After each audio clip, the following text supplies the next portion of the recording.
Merci d'être là aujourd'hui pour faire de cette journée, j'espère, un succès de solidarité et de sensibilisation dans la lutte contre le cancer du sein.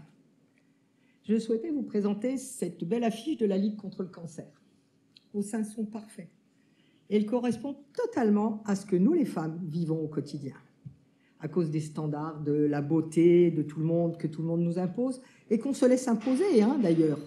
Je suis désolée. Nos seins sont trop gros, trop petits, trop pointus, trop ronds. Et puis, il arrive un moment donné, en plus, où ils tombent. Alors que, très honnêtement, ce qui devrait être le principal pour nous toutes, c'est que qu'est-ce qui est important pour nous? C'est est-ce que nos seins sont en bonne santé? Alors, c'est une futilité par rapport aux 62 000 cancers du sein de l'an passé, par rapport aux 12 000 morts de l'an passé du cancer du sein. Il y a 2 ans ou 3 ans, on était à 10 000, 9 500. Et puis aux 1,5 million de femmes entre 50 et 75 ans qui ne se dépistent pas chaque année. Alors, moi, j'aimerais pouvoir dire, les standards de la beauté de mes seins, j'en ai rien à faire. Mais ce n'est pas vrai tous les jours. Mais il faudrait quand même qu'on y arrive. La prévention, oui. La prévention de tous les facteurs de risque, on les connaît. On sait qu'il faut faire de la prévention. On connaît les facteurs de risque. La première, c'est l'âge. 65% des cancers du sein touchent des femmes de plus de 60 ans. Et plus on vieillit, moins on se dépiste. On devient négligente, on se dit « Oh, à quoi bon, c'est pas nécessaire, j'y ai échappé jusqu'à maintenant ». Et pourtant, les statistiques, elles sont sévères, elles nous contredisent. 65% des cancers du sein chez les femmes de plus de 60 ans. Et puis, c'est vrai qu'il y a l'alimentation. Et l'alimentation, c'est un gros sujet aujourd'hui, vu toutes les cochonneries que l'on nous fait avaler. Excusez-moi pour le mot, mais on nous fait avaler beaucoup de cochonneries.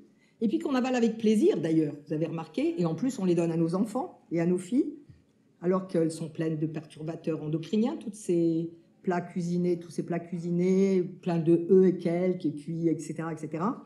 Et puis, ces plats cuisinés, ça nous arrange, parce qu'on n'a pas besoin de cuisiner.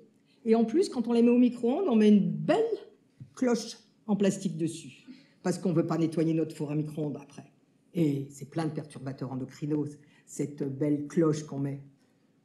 Alors, et puis, on peut parler aussi des pesticides dans nos fruits, dans nos légumes. Tout ça, c'est des choses qu'on connaît et puis avec lesquelles on s'accorde au quotidien parce que ça nous arrange. Et pourtant, qu'est-ce qui va nous arriver? Et qu'est-ce qui peut nous arriver? Et puis, 17% des cancers sont dus à l'alcool, à l'excès d'alcool chez les femmes. Et j'étais terrorisée l'autre jour parce que je lisais la Ligue contre le cancer qui disait « Pas plus d'un verre de vin pour les femmes par jour ». C'est quand même pas beaucoup, un verre.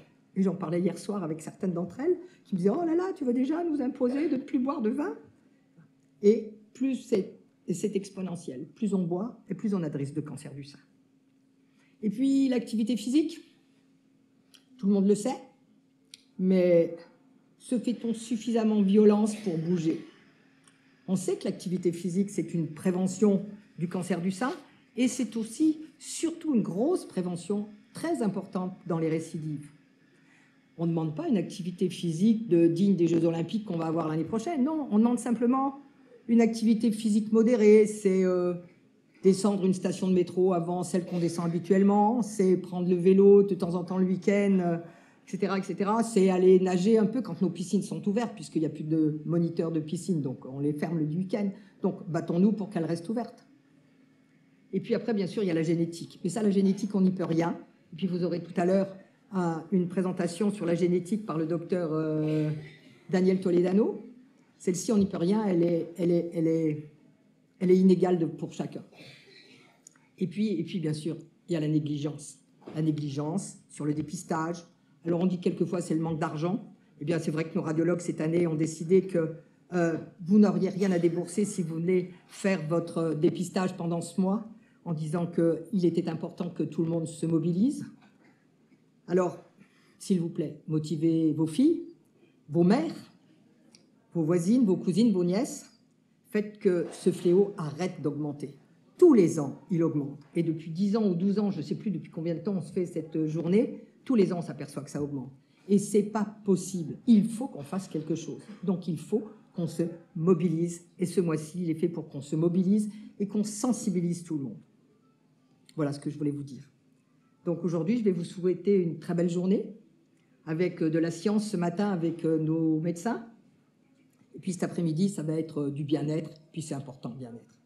Alors, je vais quitter cette estrade, du moins.